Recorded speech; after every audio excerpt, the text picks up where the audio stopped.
Boa tarde a todos, bem-vindos à Estação Sabiá, da TV 247.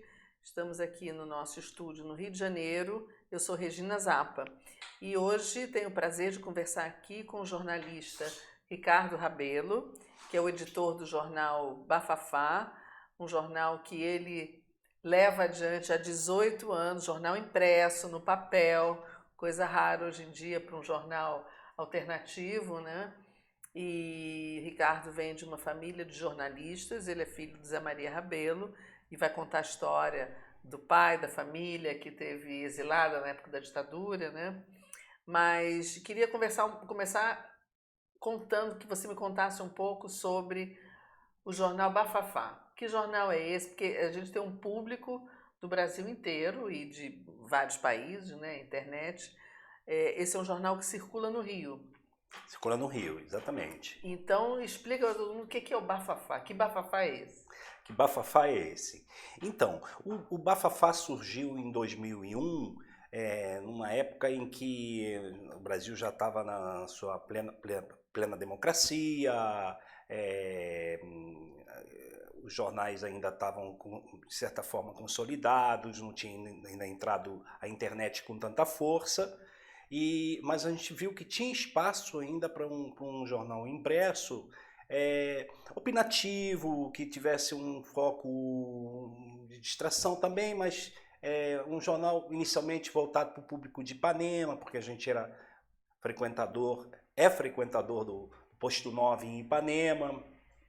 Posto 9 é na praia, viu, Na gente? praia de Para quem não Ipanema. sabe. E a gente falou, vamos fazer um jornal. Nós que digo são os amigos na praia conversando, então vamos fazer um jornal no estilo Pasquinho, que seja distribuído gratuitamente, que tenha variedades, que tenha muita opinião, artigos de personalidades da esquerda brasileira, o mundo progressista, sempre uma entrevista com uma personalidade. E eu vi que tinha espaço para isso, porque tinha um amigo que tinha um jornal no Grajaú, que era um jornal assim, muito trivial, muito voltado ali para o público interno dele ali, mas ele já estava no número 12. Aí eu falei, poxa, se você faz um jornal local no Grajaú e dá certo, por que eu não posso fazer um jornal Em Ipanema. em Ipanema com o Leonardo Boff, com o Sérgio Cabral, pai, né? Jaguar, Giraldo, meu próprio pai, Zé Maria Rabelo, participando, escrevendo, ou sendo entrevistado e tal. E isso me inspirou e eu falei, não, vou topar. E eu tinha umas economiazinhas e falei, vou fazer um jornal impresso. Contra, na verdade, contra tudo, né? E todos, porque todo mundo já dizia que o impresso era um produto em extinção. E não é, está provado até hoje que São 18 anos, o né? jornal está fazendo agora em outubro 18 anos, maior de idade. E aí você, ao longo desse tempo todo, você teve colaboradores, mas você levava o jornal sozinho. Exatamente, exatamente. Então a ideia no inicial era essa, de fazer um jornal local ali para o público de Ipanema, distribuído nos cinemas, nos centros culturais, nos bares, Uma coisa importante cafés. explicar que é um jornal distribuído, não é um jornal vendido. Isso, ele é gratuito, tá? Ele tem 12 páginas, todo colorido. E em pouco tempo a gente foi distribuindo alguns exemplares também nas universidades, em outros lugares, na ABI, no sindicato dos jornalistas, alguns sindicatos também de outras categorias e tal. E a gente foi vendo a receptividade que foi muito, muito boa também, né? E a gente viu que já era hora de voar um pouco mais. Saímos de Ipanema, Quer dizer, ampliar um pouco mais o ampliamos território, né? o território e consolidamos muito em outros lugares, tipo Café Lamas, ali no Flamengo, o jornal sai muito ali, Café do Museu da República, ABI, como eu falei, e fomos ampliando nos cinemas também, cinema Estação Botafogo e tal.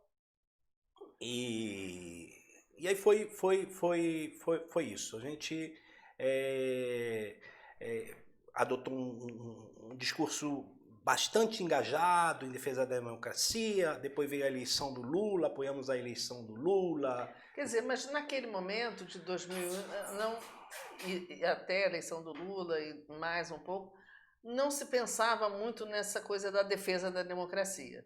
Se pensava na liberdade de expressão, então, porque naquele momento a gente não achava que a democracia estava em risco. Verdade. Né? A gente teve eleição, veio o Lula, 2 mandatos, veio a Dilma, e hoje, quando a gente fala na defesa da democracia, é uma coisa muito lógica para a gente, porque agora a gente sabe que a democracia está em risco, né? Por vários motivos. Então, acho que naquele momento era mais uma não sei, eu estou te perguntando, uma expansão assim da liberdade de expressão por conter falas e pensamentos de pessoas mais engajadas, de esquerda e tal, mas eu não sei se você concorda comigo que naquele momento não se pensava tanto na defesa da democracia. Na verdade, a gente nunca podia imaginar que em pleno século XXI, já em 2020, perigo, né? A gente estaria aqui pedindo manutenção da democracia no Brasil, né? O futuro está sendo penoso para nós, né?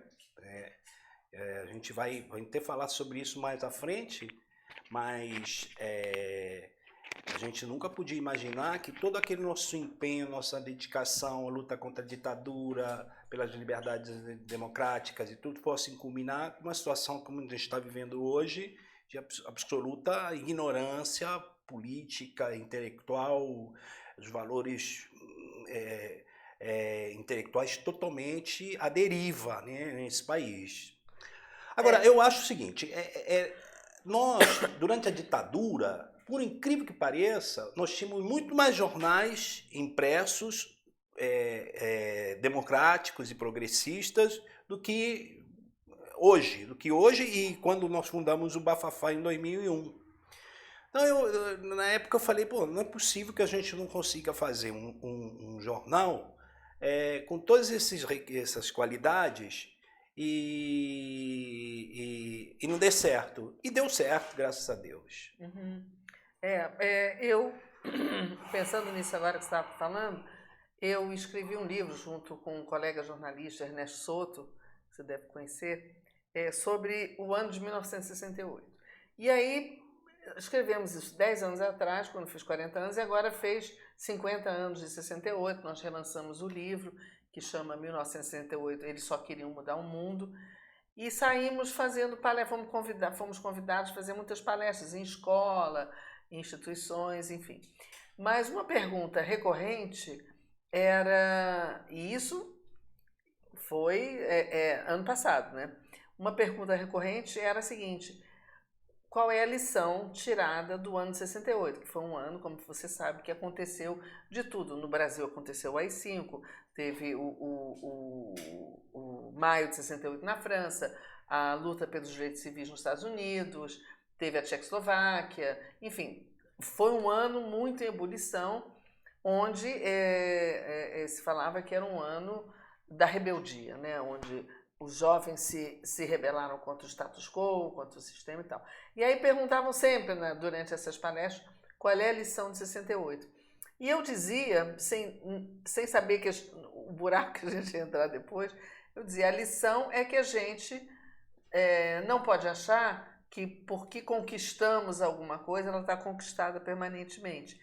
E eu acho que muitas vezes a gente consegue algumas coisas, senta no sofá e acha que está tudo certo e não precisa mais lutar. Então, eu acho que a lição de 68 é que a luta é permanente. Isso. E isso a gente está vendo agora, porque a gente achou que aquela democracia alcançada naquele momento era irreversível. Era irreversível, estava conquistada. E a gente está vendo que não, a gente está sofrendo agora um retrocesso na democracia brasileira. E perdemos para o que há de pior, né? Que se ainda fosse uma luta salutar, né? Entre campos opostos, mas com respeito mútuo, civilidade e tudo. Dentro do processo civilizatório e tudo, né? Não, o que aconteceu foi uma barbárie mesmo, porque esse senhor, que eu me recuso a falar o nome, muito menos chamar de meu presidente, é totalmente despreparado, pessoa que eu não daria emprego, com todo respeito aos faxineiros, nem para ser faxineiro do meu prédio. porque ele é um sujeito encrenqueiro, deve criar Perverso, né? um Eu acho clima que tem. péssimo no trabalho. Eu fico com pena das pessoas que trabalham perto desse homem, porque esse homem deve ser um inferno trabalhar com um personagem desse, né? É. Mas eu ia te perguntar também o seguinte: você, nesses 18 anos, você, como jornalista e tendo a responsabilidade de publicar um jornal, você acompanhou o momento político de cada um desses períodos, né? Como é que foi, Exatamente. assim, qual é a diferença ou o que você pode contar dos diversos períodos em que, quando foi mais difícil, porque às vezes a gente acha que é mais fácil quando a gente pode criticar mais difícil quando as coisas estão melhores, aí não tem muito como fazer crítica ou ironia. Eu não sei, eu queria que você me Por contasse isso. exemplo, a direita ela tem como hábito desqualificar a esquerda, sempre focando naquilo que eles chamam de mamata, de aproveitamento, que a esquerda gosta de mamar, né? Elas adoram esse termo, né? Como se a esquerda fosse folgada, esparramada e Como se, inútil, né? como se os altos índices de corrupção não fossem sempre dos partidos de direita, né? Que a gente sabe, Exatamente. do PFL, né? Eles Enfim. tentam desqualificar, né, o campo democrático, né? A gente, quando surgiu a ideia de fazer o jornal, a gente procurou, antes de tudo, ter sempre uma luta do lado justo, do lado responsável. Nunca apelamos para o deboche, para Mentira. mentira, para falta de respeito com o interlocutor. E hoje no Brasil, nós, sem sombra de dúvida, chegamos na barbárie total, E né? tá difícil respeitar essas regras, né? Tá difícil. É, Você tem dificuldade até às vezes quando você acorda de manhã, em sair da cama, porque você fica desmotivado, porque a primeira Deprimido, coisa que né? você vê e é como se fosse um filme de horror, de quinta categoria, né? Porque você pega seu celular, pega seu tablet, seu computador, e aí você vê o Bolsonaro 1, Bolsonaro 2, Bolsonaro 3, Bolsonaro 4. Aí quando você vai ver, descobre que tem um quinto, e com ambições políticas também. Aí quando vê, tem uma sexta herdeira. Não, e fora o Entendeu? que Quer se dizer, tem o que se fala, as barbaridades que são faladas, mas tem também o que está acontecendo de concreto, que é a venda das nossas riquezas. E é isso tudo exatamente. aí tumultua, cria um clima para talvez até esconder um pouco que o Brasil está indo para o beleléu, né? Exatamente, o Brasil. Agora, voltando então, quando nós tivemos aí 14 anos de governos do PT, né, governos legítimos, eu inclusive não sou nem PT, não sou petista, mas na verdade eu sou petista agora no impeachment da Dilma. A partir dali, A partir teve muita dali gente que. virei PT porque por uma questão democrática mesmo. Ou você está do campo democrático, ou você está no meio, ou você está contra. Ou você está Então, no é uma obscurantismo, né? questão de cidadania até você defender, não o governo do PT, mas defender a A legitimidade, né? legalidade, é. Então, por exemplo, nos governos do PT, o bafafá não foi privilegiado em momento algum. A gente podia ter ficado rico, como a direita diz aí que a esquerda ficou, mas não, tiramos com muita dificuldade. E os anúncios que a gente conseguia na SECOM, do governo federal, você tinha que fazer um cadastro, você tinha que cumprir exigências, você tinha que apresentar certidões. Isso para todo mundo. Para todo mundo, você não podia chegar e dizer, me dá um anúncio. Não, você tinha que Pegar uma boquinha ali. você Né? não tinha boquinha, porque você tinha uns critérios que você tinha que preencher e, infelizmente, não foi o suficiente, porque as propagandas que a gente conseguia eram com muito ao acaso, assim, com muito espaço de tempo entre um e o outro. Levava 6 meses para receber Então, quer dizer, É. não foi por causa dos governos do PT que o bafafá sobreviveu. Sobreviveu porque a gente partia sempre para soluções diferentes, vendia o jornal no varejo, aqui e ali, conseguia um apoio de um movimento social, de uma OAB, nos orgulhamos de ter tido o apoio da OAB. Pois é, isso que eu ia perguntar. É um jornal que é distribuído gratuitamente, então vocês realmente precisam de determinados apoios. Vocês conseguiram durante esse tempo todo? Conseguimos. E como é que é hoje? Então, com o advento aí do Temer e depois com o Bolsonaro 6 meses atrás, os movimentos sociais ficaram muito enfraquecidos, os sindicatos perderam suas arrecadações, que era a taxa sindical, e a gente perdeu muito apoio. A gente tinha um apoio da OAB, que a gente não tem mais, tinha apoio dos petroleiros, também não tem mais, mas hoje temos um pequeno apoio do Sindicato dos Engenheiros, que é um dos sindicatos mais combativos do Brasil, nos ajuda para arcar parte das despesas do jornal, mas, na verdade, a existência do bafafá é uma coisa mais comercial mesmo. A gente foi uma luta, é uma luta, e a gente está conseguindo vencer essa luta, tanto é que estamos fazendo 18 anos. Uhum. Parabéns, né? E ao longo desses 18 anos, mudou a linha editorial ou permaneceu? Então, quando começou era um jornal de Ipanema. Tinha até modelos na capa e tudo, bronzeadinhas. A ideia era fazer um jornal assim, bem ali, tipo Carioca, uma revista de Ipanema, né? Aí vimos lá rapidinho, vimos que aquilo não tinha nada a ver, que o negócio era mais interessante se focasse num público formador de opinião, pessoas de nível superior, e fomos ampliando os locais de distribuição e vimos que hoje Ipanema, por exemplo, nem distribui mais em Ipanema o bafafá. Onde distribui o bafafá? O bafafá quase que foi expulso de Ipanema em 2016 com o impeachment da Dilma, né? Não tinha mais clima nem de distribuir mais o bafafá em Ipanema. Vocês eram agredidos?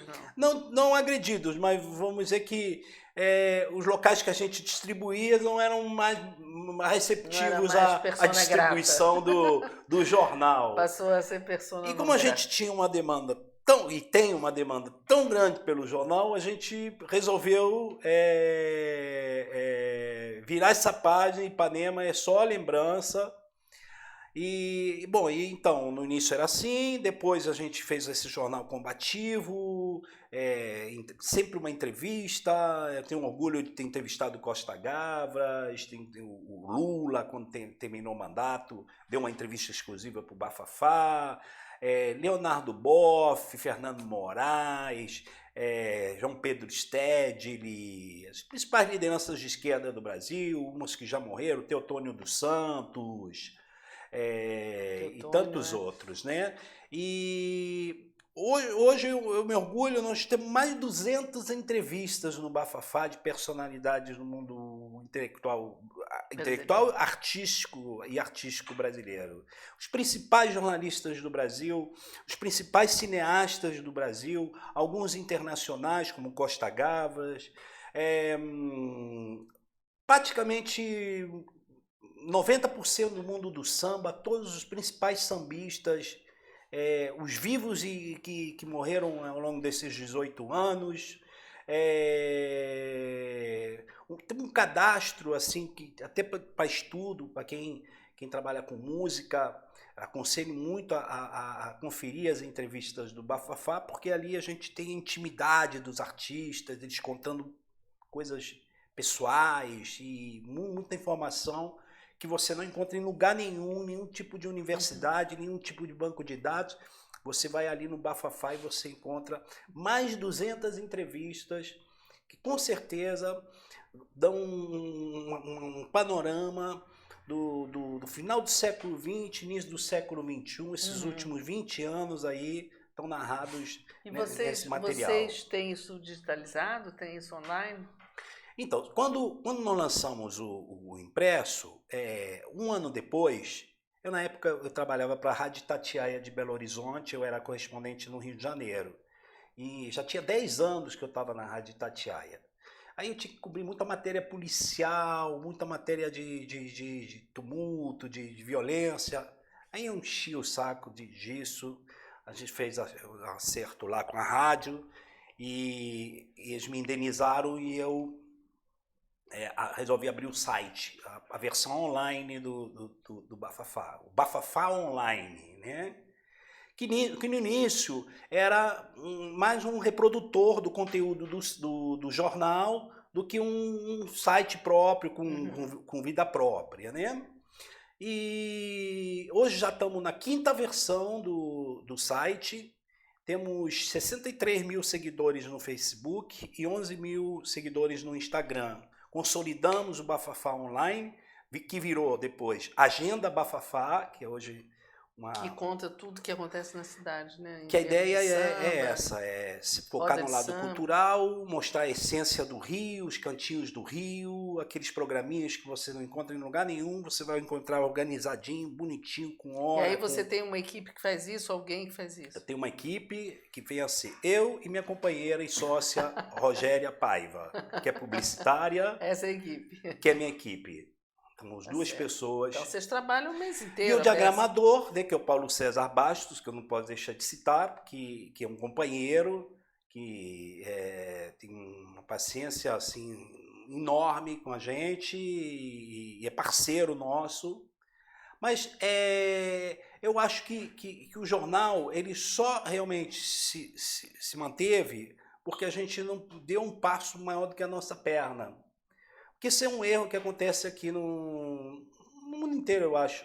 As pessoas já saem contratando funcionário, alugando sala, criando um monte de despesa e sem primeiro nem sequer avaliar o mercado, ver se tem a demanda, tudo. Quantos jornais nós vimos aí nascerem e morrerem, né? Inclusive o Pasquim, né? O Pasquim que ressuscitou como o Pasquim 21, e que não conseguiu se sustentar, né?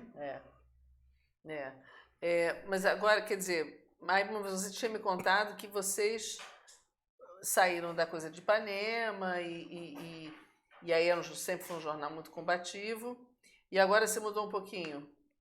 Exatamente, com o advento do fascismo no Brasil, infelizmente, né?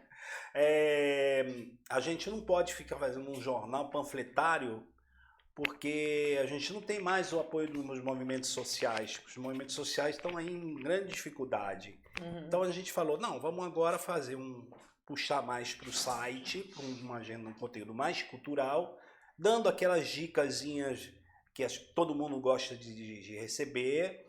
E a gente está fazendo agora uns especiais sobre bairros, contando a história dos bairros, com um roteiro gastronômico. Isso está dando muito certo, mas a gente não deixa também de dar opinião, né? Mas é um jornal opinativo, mas sem ser panfletário como era antes. Hoje é um jornal, diria que o slogan 100% opinião seria assim, 50% opinião e 50% cultura. Agora, você também tem uma história aí da sua família na ditadura, né? Fala um pouco do seu pai, que é um personagem tão interessante, e o que aconteceu que vocês tiveram que ir para o Chile, né? Exato. Eram quantos filhos? Somos sete filhos. 7 filhos. Meu pai é mineiro do sul de Minas, numa cidade chamada Campos Gerais. Minha mãe é carioca, no bairro de Marechal Hermes. A relação dos dois seria uma coisa mais improvável do mundo, porque ela foi criada no meio militar e meu pai foi criado numa família de dentistas e tal, mas aos 17 anos já militava no Partido Socialista, se mudou para Belo Horizonte e os dois se conheceram porque meu pai veio para o Rio e um dia, na sede do Partido Socialista, tinha umas aulinhas de pré-vestibular. e o professor faltou.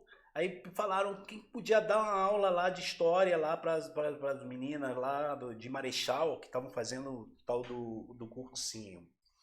E aí eles se conheceram e engraçado porque se conheceram em pouco tempo, já estavam namorando, tudo começou porque ela foi limpar o giz do casaco dele, né? Ah, é? Professor, o senhor tá com giz aí no casaco.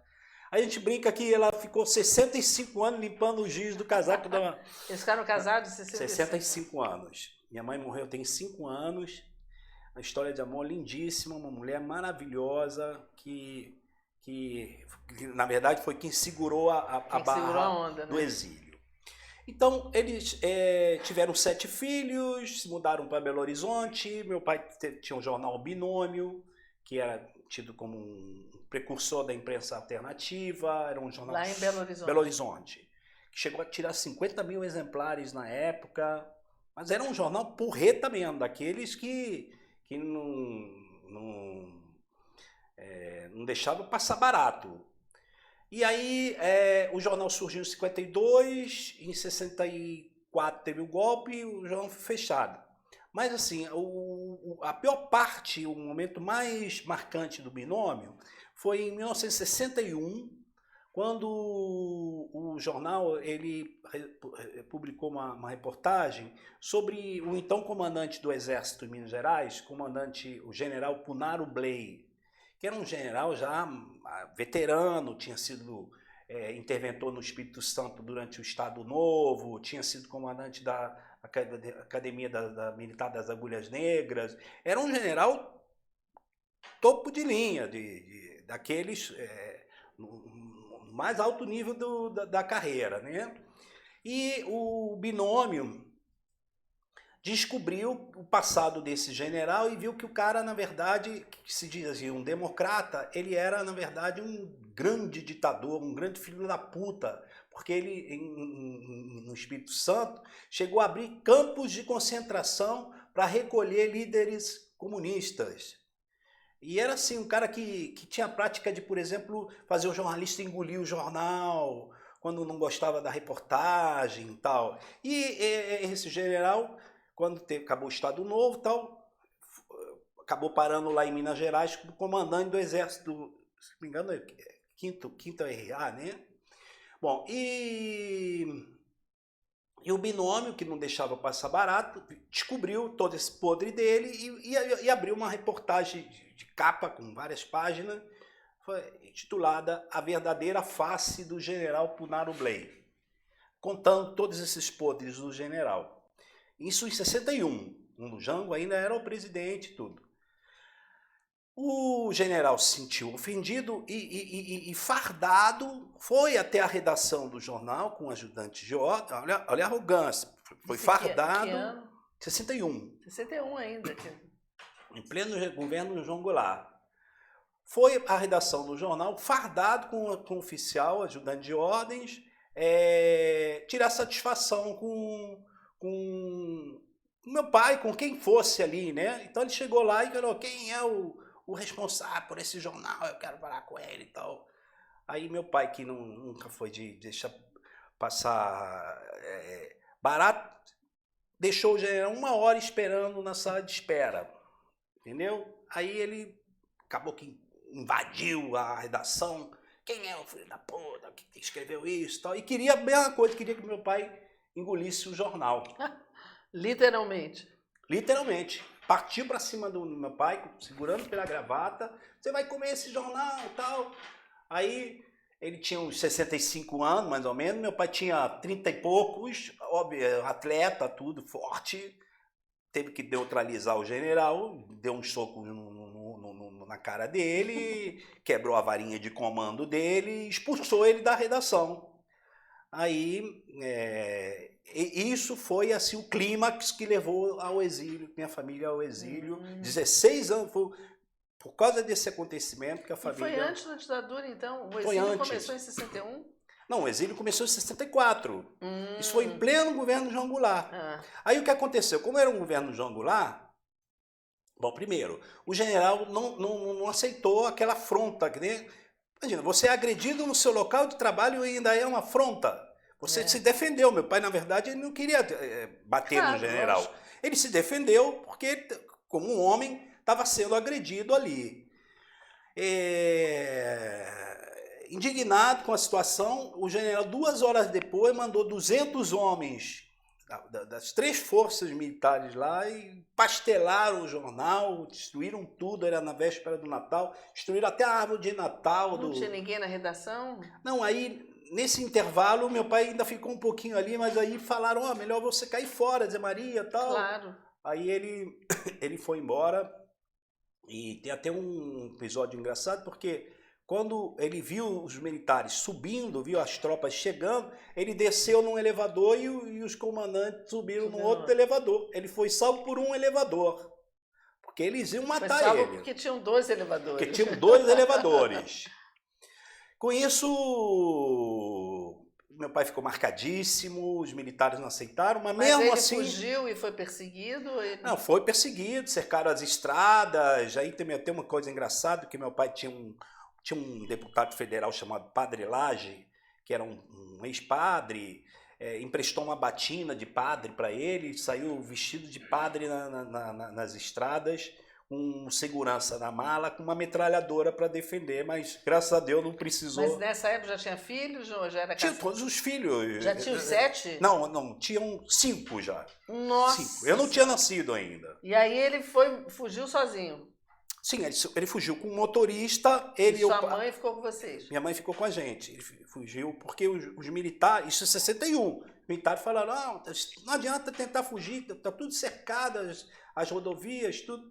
Mas ele conseguiu a batina, saiu com um motorista dirigindo, ele do lado com a batina, que era inclusive uma batina mais curta, né, do que ele. E um amigo dele que era policial civil com uma submetralhadora na mala para qualquer situação. Qualquer eventualidade. E foi parado em várias blitz e os soldados lá, benção padre, liberaram. Naquela época respeitava, né? Aí meu pai foi para São Paulo, e aí isso foi um escândalo, porque o João Goulart destituiu o comandante do exército, esse general que fez, destituiu os 3 comandantes, as 3 forças militares de Belo Horizonte, o comandante da aeronáutica caiu também. Mas seu pai era amigo do Jango, era conhecido? Não era amigo do Jango, mas teve tanta repercussão no empachelamento do binômio que isso chegou ao presidente da República. Aí o João Goulart destituiu todos os comandantes, todos os envolvidos. Quer dizer, nessa época, já em 61, eles já estavam insubordinados, né, os militares, pelo menos um ou outro. Sim, até então existia subordinação eu diria que ali começou mais ou menos a articulação do golpe de 64, né? Não foi só em 64, né? E eu diria que esse episódio do binômio teve influência nessa mentalidade revanchista de alguém que agrediu, né? Uhum. E que apenas teve uma resposta como defesa. Com isso, em 64, obviamente, meu pai teve que fugir nas primeiras horas, senão ele ia ser morto. A ideia não era prender ele, não, era matá-lo. Uma questão de honra para o exército matar o civil que tinha ousado quebrar a cara de um comandante, né? E aí, então, foi para a Bolívia. Minha mãe ficou aqui com os 7 filhos, aí já eram os 7 filhos, com a minha avó. Ele foi para a Bolívia? Foi para a Bolívia. Isso 61? Não. 64. 64. Saiu do país. Se asilou na Embaixada da Bolívia, que era aqui no Rio de Janeiro. Estava até o José Serra nessa mesma embaixada. Serra também estava escondido do clandestino, quer dizer, tentando fugir. Na Embaixada da Bolívia. E foi para a Bolívia. Na Bolívia, isso em 64. Não ficamos aqui. 6 meses depois, quando eu já estava lá trabalhando para um jornal, com Neiva Moreira, que você deve lembrar, jornalista Neiva Moreira, teve um golpe na Bolívia. Aí minha mãe estava lá, inclusive, no dia do golpe. Com vocês, não? Não, deixou a gente com a nossa avó. Estava procurando apartamento, teve o golpe. Aí, coitado, minha Tiveram mãe que sair. volta para Belo Horizonte, meu pai foi para o Chile, porque o Chile era democrático e tal. Daqui a pouco E aí golpe no passaram Chile. pelo menos mais 6 meses até a gente se reencontrar no No Chile. Chile. Eu já Isso na época do tinha. Allende. Não, Não, isso é muito ainda antes, era muito nos antes. governos lá liberais que Democrático. tinham lá, democratas cristãos, se não me engano, Eduardo Frei, O né? Frei. O Frei pai, né? Porque depois teve o Frei filho, né? E, e aí é isso, a gente se deparou com essa situação e Foram todos para o Chile. fomos para o Chile. Nós chegamos no Chile, como meu pai era muito parecido com o meu avô, que é o pai dele, eu cheguei nos primeiros dias lá, eu chamava meu pai de avô, Porque você estava acostumado porque com o avô, eu né? estava acostumado com o pai dele, que eu encontrava aqui Praticamente estava ali, muito perto de perto você. da gente, tudo.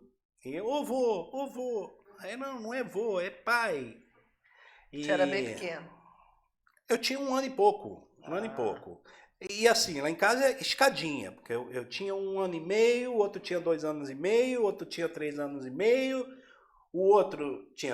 a outra tinha 5, a outra tinha 7, e aí os dois mais velhos, o mais velho tinha 10. Só escadinha de Nossa, 1 que a 10 trabalheira, anos. né? Olha, eu vou te dizer uma coisa. Meu pai sofreu muito com o exílio, mas a minha mãe sofreu muito mais. Claro, e ela era Porque a minha responsável por mãe, todos ela vocês. é que realmente segurou a onda Lutou bravamente, né? do exílio. Moramos 9 anos no Chile, uma grande experiência, adoramos o Chile, amo o Chile. Fui alfabetizado em espanhol e em 1973, no 11 de setembro de 1973, um dia que era para ser como todos os outros, desmoronou essa vida. Aí sim que eu senti o que era um regime de exceção, uma ditadura, porque até então eu era bebezinho quando saí do Brasil. Foi barra pesada.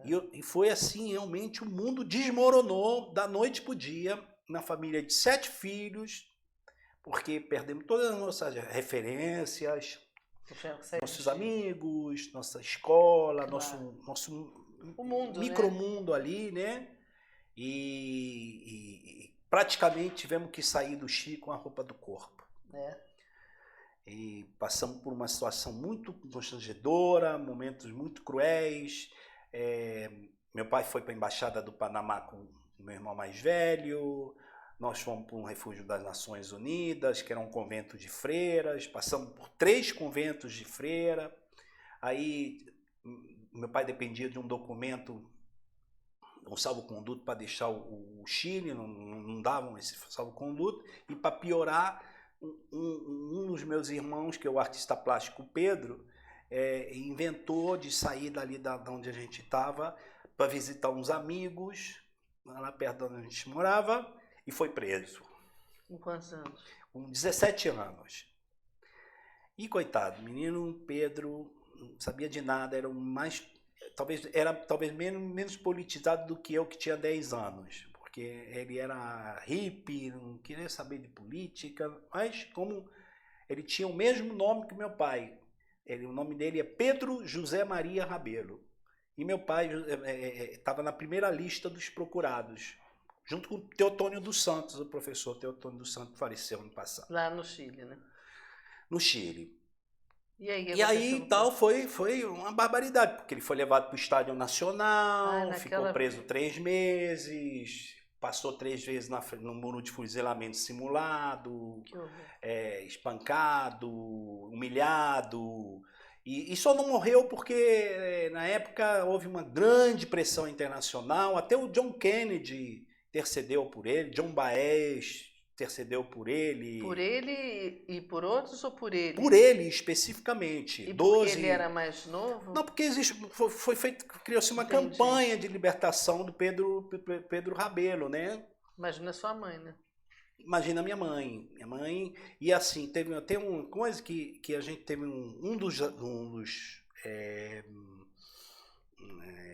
esses asilos que a gente ficou, era perto do Estádio Nacional. E a gente já via o barulho das metralhadoras toda hora, assim, rajada. Minha mãe apavorada, porque podia ser o filho dela que estava sendo morto ali, lógico. né? Bom, e aí aconteceu o que aconteceu, o Chile teve esses anos todos de ditadura e a gente foi para a França. E chegamos na França em janeiro de 1974, já quase 4 meses depois do golpe. Vocês foram, tiveram salvo-conduto, seu pai teve salvo-conduto, vocês pegaram o avião e foram como exilados, refugiados políticos. Quer dizer, e as pessoas aqui que não têm noção, né, acham que o exílio é uma maravilha, glamour, né? É um glamour, porque você vai para fora do Brasil, vai para Paris, e que ditadura é uma beleza, não tem realmente, são completamente sem noção, né? Completamente sem noção, porque nós chegamos na França sem falar nada de francês, para começar. E chegamos no mês de janeiro, que é uma época de frio, tempo nublado, aquele céu branco, aquela coisa deprê. É o que você lembra. É o que eu lembro até hoje. A imagem que eu tenho da França é todo aquele tempo nublado. Lúgubre, triste. Aquele tempo e um nublado longo, que era de 6 horas da manhã, 9 horas da noite. Nunca vi isso escurecer tão tarde, né? E no inverno era pior ainda, né? No inverno, aí era o contrário. No inverno clareava tarde e escurecia cedo, né? E o céu azul é tudo, né? Eu acho que o céu azul rege a alegria, né? A vida humana, viu? Por sol. Isso que esses europeus têm tanto problema de depressão, né? É a falta de luz. Falta de luz. Assim, não é o frio, não. É a falta de luz. Né? No inverno, você tem mais ao norte, né? Você tem um período de luz muito pequeno. Isso. Né? Amanhece muito tarde e anoitece muito cedo. E essa falta de luz é que dá depressão. Depressão. E aí, bom, a gente chegou lá, não conhecemos ninguém, mas com a cara e na coragem, vamos embora, vamos alugar uma casa. Alugamos uma casa lá num subúrbio já de classe média no sul de Paris. Mas aí o seu pai conseguia trabalhar? Como é que pagava essa casa? Mandava um tinha um dinheiro do apoio Brasil? da ONU, né? A França, claro, a França dava uma remuneração. E quanto mais filhos você tivesse, mais remuneração você tinha. Então minha mãe tinha 7 filhos, então aquilo dava para sustentar a família. E a escola era gratuita, passamos a frequentar a escola e entramos para a escola sem sequer falar o I. A gente não falava nada. A gente caiu de paraquedas. Mas criança leva um mês, mais ou menos. Daqui a pouco você já está falando sem nem perceber. Né? Em 6 meses já estávamos falando francês, com um monte de amigos. E é engraçado porque, como a gente foi alfabetizado no Chile em espanhol, com metade dos meus irmãos a gente falava em espanhol. Com metade dos outros irmãos em português e com meus pais em português. Então, em Paris... Com outros em francês. Isso. Então, era espanhol e português em casa e francês na rua. O dia todo, imagina, 3 idiomas, né? E a França, assim... A França era muito acolhedora nesse período, né? Muito acolhedora, sempre. A França sempre foi um exemplo em termos de asilo político, de proteger quem é perseguido e tudo, ajudou financeiramente, tudo. Mas ninguém ganhou dinheiro com isso não, tá? Claro, isso aí era o suficiente para pagar as contas. Para ter o que comer, né? E o resto se virar, né? Mas meu pai rapidamente montou uma livraria. O Mário Soares ainda estava exilado em Paris em 74. Aí foi convidado para ser sócio de uma livraria com o Mário Soares, chamada Livraria Portuguesa e Brasilienne, na rua Gay-Lussac, no Quartier Latin. E depois teve a Revolução dos Cravos, o Mário Soares voltou para Portugal, aí meu pai ficou com a livraria e viu que aquela livraria podia crescer, aí ampliou. Aí já ainda tinha ditadura nessa época no Brasil, quer dizer... Tinha uma ditadura. Vocês só conseguiram voltar em que ano? Em 79.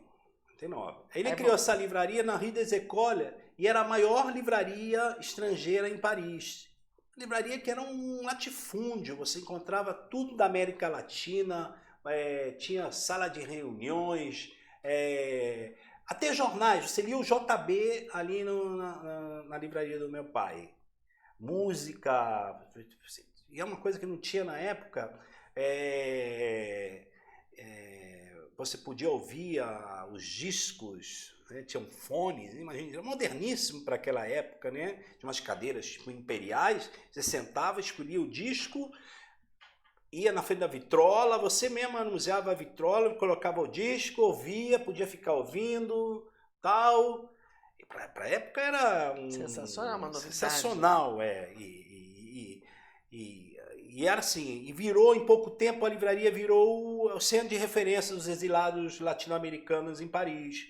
Então todo mundo que estava exilado na Europa passava pela livraria do meu pai. Que interessante isso, né? Brizola, Arraes, Júlio Cortázar, Gabriel Garcia Marques, e todos os brasileiros também, Roberto Dávila não saía de lá, e foi uma experiência muito boa. Meu pai foi uma época muito feliz também. E ele quis voltar quando... E quis voltar porque o sonho dele era voltar, né? Já eram 16 anos fora, né? E a gente também, te confesso, eu nunca tinha botado pé no Brasil, mas eu tinha uma paixão pelo Brasil, tudo que era Brasil, ligado ao Brasil, os bailes de carnaval, até uma entonação do brasileiro. Eu dei uma entrevista com o Roberto Dávila naquela época, para o programa Abertura, que é coisa mais... Abertura, o programa do Glauber? Não, era o programa Abertura, que o Roberto Dávila era correspondente em Paris. E essa entrevista, até eu tenho uma cópia, posso tentar te disponibilizar. Eu tinha 16 anos, numa pracinha em Paris, falando um portunhol afrancesado, uma coisa assim de falando sobre a experiência do exílio. Sobre a volta para o Brasil. Ricardo, qual é a tua expectativa de voltar ao Brasil? Aí com aquela carinha de pirralho. Minha família, todo mundo tem família aqui, mas eu não tenho, eu quero conhecer minha família, mas não deixam, será que vai rolar e tal? E o Roberto Dávila também novinho, cabelinho. Bem novo, devia ser. Muito maneiro. Aí vocês voltaram e aí... Aí voltamos em 79, final de 79, teve a anistia. Meu pai não quis voltar primeiro, porque não tinha segurança de que ele não iria sofrer algum tipo de represália. Minha mãe não era perseguida, nem muito menos os filhos, então ele mandou que viessem primeiro meu outro irmão Fernando Rabelo, que você conhece, trabalhou com você no JB, fotógrafo, que é fotógrafo, e minha mãe. Voltamos primeiro, no dia 1º de novembro de 1979. Vai fazer agora 40 anos, dia 1º de novembro de 1979. E aí depois voltou seu pai. Isso, aí voltamos, ficamos aqui um pouco no Rio,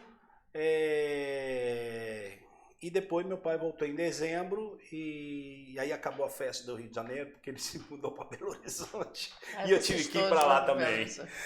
Apesar de ter falado que eu queria ficar aqui, ele falou, não, Ricardo, você não pode ficar aqui, você tem 16 anos, quando você fizer 18 anos, você faz o que você quiser. Porque eu fiquei encantado com o Rio de Janeiro, né? Olha, imagina. Menino dessa idade, no Rio de Janeiro daquela época, né? Não, eu tinha assim, eu tinha cabelo grande, poético. Brinquinho, falava todo enrolado, e era festa, né?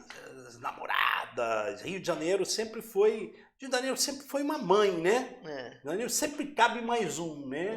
É um lugar muito lúdico e bonito, foi muito bem né? tratado. Na época fui apresentado ao Sérgio Ponce de Leon, que é o filho do Ponce de Leon, cara que tinha minha idade, é surfista em Ipanema, me levou para as praias, me levou para os círculos de amizades. Eu era chamado de francês. E rapidinho Esqueceu. O exílio é uma Passou, página virada passou. na nossa vida. É, passou. Na verdade, eu só virei essa página do exílio como um todo, não só do Brasil, mas do Chile também, quando eu voltei ao Chile. Porque eu não sofri com um golpe no Brasil. Você era muito O pequeno. estrago com o golpe no Brasil, para mim, foi mínimo. O estrago na minha vida foi com o golpe no Chile, porque aí sim o meu mundo desmoronou. Quando eu voltei ao Chile em 2010, eu já era correspondente da Rádio Itatiaia aqui no Rio, e me mandaram cobrir a posse do presidente eleito do Chile, que era um socialista, Ricardo Lagos. E eu voltei para o Chile como jornalista para cobrir a posse de um presidente socialista. Aí você virou a página? Virei a página. Chile, para mim, é uma agradável lembrança. Adoro os chilenos, considero quase que minha segunda pátria. Diria até que mais do que a França, porque me pegou lá na infância. Mas não tenho mais nostalgia nenhuma com o Chile. Adoro ir lá, mas é uma página virada. Graças a Deus, Pinochet para mim não é mais um fantasma que me assombra. Me assombrou uns 10 anos da minha vida, pelo menos. Claro, o Pinochet. Assombrou você e o mundo. Né? E os chilenos. Mas aí, quer dizer, essa relação com o seu pai, jornalista, porque você, no exílio, nesses anos todos, você não conviveu com seu pai jornalista, você conviveu com seu pai, que era dono de loja, né, livraria e tal. Isso. Então, o jornalismo estava no sangue e você resolveu fazer porque, enfim... Não, eu tenho que admitir que o Bafafá teve inspiração no binômio, com certeza, isso aí eu não vou negar não. Tanto que o Zé Maria, meu pai, foi colaborador até uns meses atrás. Meu pai hoje está com 90 anos, está mais velhinho, nós poupamos ele, né? Mas ele ficou aí uns 15 anos escrevendo para o Bafafá, participando, dando... E eu pautava, né? Engraçado porque eu pautava ele, né? Dava as referências, os assuntos de interesse, e ia lá e ele fazia os artigos dele, os editoriais, escreveu muitos editoriais do Bafafá. Teve inspiração no trabalho dele, mas hoje o Bafafá tem um voo próprio e se orgulha de ter tido o Zé Maria Labeiro. Mas, de qualquer maneira, eu acho que você, essa inspiração da resistência, você teve a vida inteira por todos